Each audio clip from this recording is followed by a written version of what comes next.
Hello everybody, welcome back to the Brewery. My name is Bean, and today we're going to be talking about one of the most powerful decks in the 5-cap format.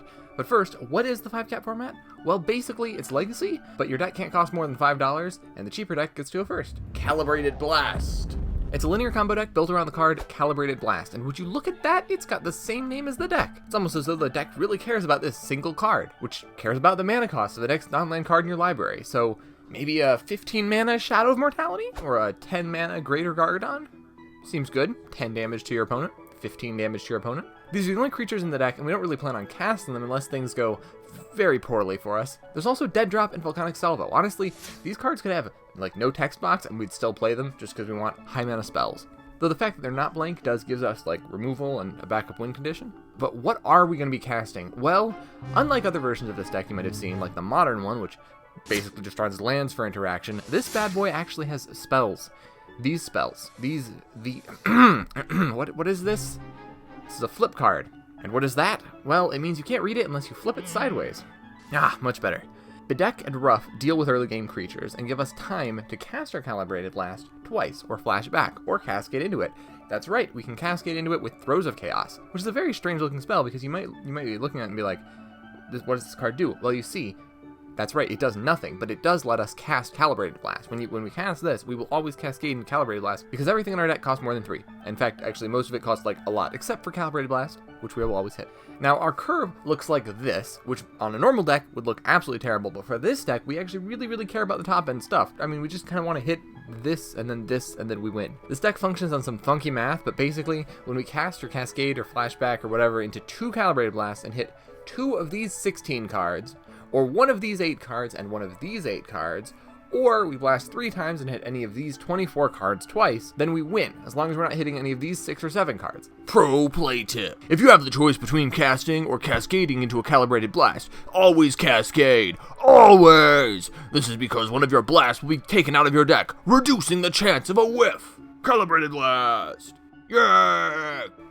Lastly, we've got Mishra's Factory and several different options for utility lands. If only Ramanap Ruin gets reprinted, then it'll be a great add-in, but until then, we've got Immerstern Skullkarn, which deals 3 damage when we sack it, and yeah, it does add black mana and require black mana, but who cares? Sometimes it's just 3 damage that you really needed. Now against the top tier decks, Blast struggles against a mere mid-range and other counter-heavy decks, since the total number of times you can cast Blast is 8. The deck is also susceptible to Graveyard Hate, which stops the flashback and the retrace ability. The best matchup for Calibrated Blast is creature-heavy decks, like Order of Oak, Red Ravager, Snowball, Tribal decks. This is because we have good early-game removal, and we're going to outspeed them. However, this deck straight up loses to Blue-White Prison because it's really hard for Rakdos to like interact with enchantments outside of Feed the Swarm, which is expensive and also 2 mana rather than like 8 mana, so we'd just be adding another whiff in order to get rid of the enchantment. We could also add Duress in the sideboard, which is way cheaper. The deck also loses to Lost Legacy, Slaughter Games, Unmoored Ego, and similar effects, since you could just name Calibrated Blast, and then we have to win with like a Mishra's Factory or one of our 8 creatures, or that's it, basically. If you're sideboarding against Calibrated Blast, a couple of Lost Legacies, very strong against this deck.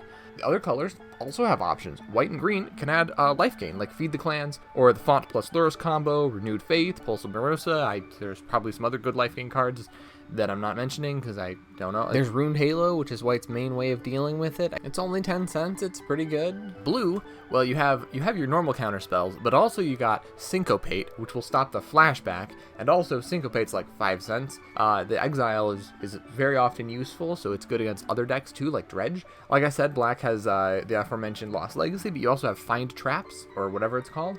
Now Red, on the unfortunate, Red has a hard time because Pro tip. Calibrated Blast does not target until it's resolving, which means you could cast it, and instead of targeting your opponent while it's resolving, like say you hit like a really bad, like you hit a Calibrated Blast with it, well, you can target an opponent's creature if they have 3 toughness, because you can just do that. And this is unfortunate for Red, because the normal way that Red would deal with this is by redirecting the spell, but you can't redirect a spell that doesn't have a target, and you can't cast a spell while a spell's resolving. So, Red does not have a good sideboard against this that I have found. so far.